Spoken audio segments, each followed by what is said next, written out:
Have you ever wondered what it takes to be a genius? What if we told you that one of the greatest minds in history was largely self-taught? Imagine a man whose curiosity about the world was so vast, so insatiable, that it led him to become a master in a multitude of disciplines. This man had an unquenchable thirst for knowledge, a thirst that drove him to study everything from anatomy and mathematics to engineering and botany. He was an artist, a scientist, an inventor, a musician, a writer, and even a philosopher. This man was no ordinary individual. He was a polymath, a Renaissance man, a figure who embodied the spirit of his age, yet was so far ahead of his time that he continues to captivate us to this day. His name is synonymous with genius, and his works of art and scientific observations are still marveled at centuries after his death. This man was not born into privilege.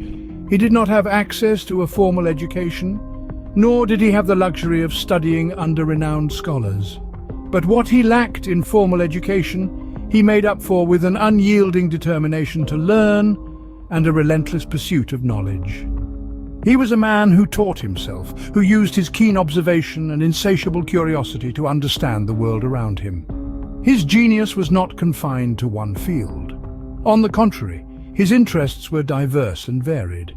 His notebooks, filled with sketches and notes, are a testament to his wide-ranging interests.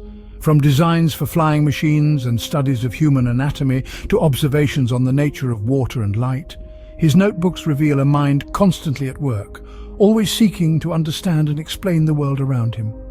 This enigma of genius, this man of many talents, was not a product of his time, but a man who transcended it. He was a man who defied convention, who dared to question, to explore, to imagine. He was a man who saw the world not as it was, but as it could be. That's right. The man we're talking about is the one and only Leonardo da Vinci.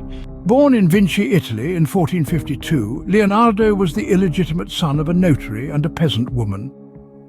The early years of Leonardo da Vinci are a fascinating tale of humble beginnings and an insatiable thirst for knowledge. Born in the heart of the Italian countryside, amidst the rolling hills and vineyards of Vinci, his birth was shrouded in a veil of controversy. As the illegitimate son of a notary and a peasant woman, Leonardo's life was far from conventional. Despite his illegitimate status, Leonardo's father, Ser Piero, recognized his son's potential at a young age. He ensured the young boy received an informal education in the Italian countryside, where Leonardo developed a deep love for nature and its intricate designs. Although he was not formally schooled, Leonardo's education was far from lacking. His thirst for knowledge was quenched by the world around him. He spent his days exploring the countryside, observing the natural world, sketching animals, and studying the flow of rivers. This early interest in nature and its mechanics would later become a significant influence on his work. At the tender age of 14, a significant turning point in Leonardo's life occurred. He began his apprenticeship with Andrea del Verrocchio, a renowned artist and engineer of the time. It was under Verrocchio's rigorous tutelage that Leonardo honed his artistic skills, learning the fine arts of painting, sculpture, and mechanical design. Verrocchio's workshop was a vibrant hub of creativity and innovation, brimming with a diverse range of artists and intellects. This environment did not only sharpen Leonardo's artistic skills, but also ignited his interest in the sciences. It was here that he began to sketch his early concepts of flying machines, a testament to his fascination with flight and the mechanics of birds. These formative years in Verrocchio's workshop laid the foundation for Leonardo's later works, intertwining art, science, and engineering in a way that the world had never seen before. From a young age, Leonardo showed a keen interest in learning and a natural talent for art. His early years, filled with curiosity and exploration, were the catalyst for the genius that was yet to unfold. In the vibrant city of Florence, Leonardo's talent would truly begin to shine. As a young man, he found himself immersed in the heart of the Italian Renaissance, a period of unprecedented cultural and intellectual growth. It was here, under the tutelage of the renowned artist Andrea del Verrocchio, that Leonardo's artistic style began to evolve and flourish. Verrocchio, an established master of his craft, recognized the extraordinary talent in Leonardo. He nurtured this raw potential, introducing the young artist to a range of techniques, from painting and sculpting to metalworking and mechanics. Yet the relationship was reciprocal.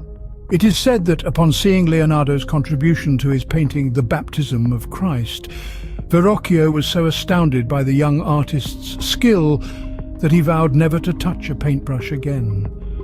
During this time, Leonardo began to develop his style, incorporating a level of detail and depth that was truly revolutionary. His paintings from this period, such as the Annunciation, were characterized by their exquisite detail, realistic landscapes, and the extraordinary ability to capture the human form. Leonardo was pioneering a new form of artistic expression, one that combined the technical precision of a scientist with the creative flair of an artist. But Florence was more than just an artistic playground for Leonardo. It was a city where knowledge and ideas flowed freely, feeding his insatiable curiosity. This was the birthplace of his notebooks, filled with sketches and observations on a dizzying array of subjects, from anatomy and botany to engineering and architecture. His desire to understand the world around him was as deep and unending as the Arno River that flowed through the city.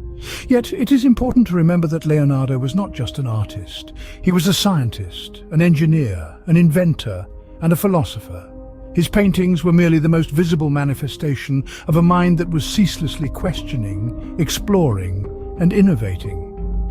But painting was just one aspect of Leonardo's incredible intellect and curiosity. In 1482, Leonardo moved to Milan, where he would create some of his most iconic works. This marked the beginning of a pivotal chapter in Leonardo's life, a period that saw the creation of masterpieces that would forever etch his name in the annals of history. In Milan, Leonardo served Ludovico Sforza, the Duke of Milan, for nearly 2 decades. During this time, he was not only a court artist, but also an engineer and architect, showcasing his multifaceted genius. His most significant contribution was arguably The Last Supper, a mural depicting Jesus' final meal with his disciples. It remains one of the most revered and studied paintings in the world. Also from this period came another of Leonardo's iconic creations, the Vitruvian Man. This drawing illustrates the correlations of ideal human proportions with geometry, an embodiment of the blend of art and science that Leonardo so passionately pursued. However, the Milanese years were not solely about creating art. Leonardo was also engrossed in scientific studies. He filled his notebooks with sketches and observations on mechanics, anatomy, botany, and even flight. His insatiable curiosity was as much a part of his genius as his artistic talent. After Milan, Leonardo's journey took him to Rome, where he spent 4 years under the patronage of the Medici family. Yet his restless spirit and relentless quest for knowledge led him beyond Italy's borders. In his final years, Leonardo found himself in France, under the patronage of King Francis I. Here he continued his work and studies, his mind never ceasing to explore and push the boundaries of knowledge. Leonardo's relentless pursuit of knowledge and mastery over various disciplines made him a true Renaissance man. His life was a testament to the power of curiosity and the unending quest for understanding.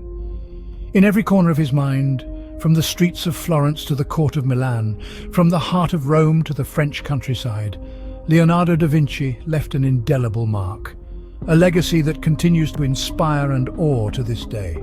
Leonardo da Vinci passed away in the year 1519, but his legacy continues to inspire and fascinate us. This man, whose life spanned over 6 decades, left an indelible imprint on the world, shaping not only the arts but also our understanding of science and technology. In the realm of art, Leonardo's masterpieces such as the Mona Lisa and The Last Supper continue to captivate millions around the globe, their beauty and depth transcending time and culture. His paintings, with their intricate details and innovative techniques, revolutionized the world of art, setting the bar high for artists who would follow in his footsteps. But Leonardo's genius was not confined to the canvas. He was also a brilliant scientist and inventor whose ideas were far ahead of his time. His notebooks, filled with sketches and observations, reveal his insatiable curiosity about the world around him. From human anatomy to the physics of light and shadow, Leonardo's scientific explorations laid the groundwork for many fields of study that we know today.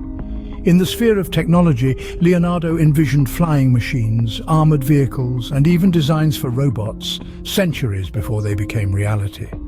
These visionary ideas, though never fully realized in his lifetime, underscore his unparalleled foresight and imagination. Leonardo's impact on the Renaissance was profound. His interdisciplinary approach to learning, his relentless curiosity, and his ceaseless striving for perfection embodied the spirit of the Renaissance. His life and work became a beacon for others, sparking a thirst for knowledge and a desire for exploration that would shape the centuries to come. Leonardo da Vinci, a genius ahead of his time, continues to inspire us to question, explore, and create. His life reminds us that the pursuit of knowledge has no boundaries. It is a testament to the unlimited potential of the human mind and a reminder that curiosity, creativity, and lifelong learning are the most powerful tools we possess.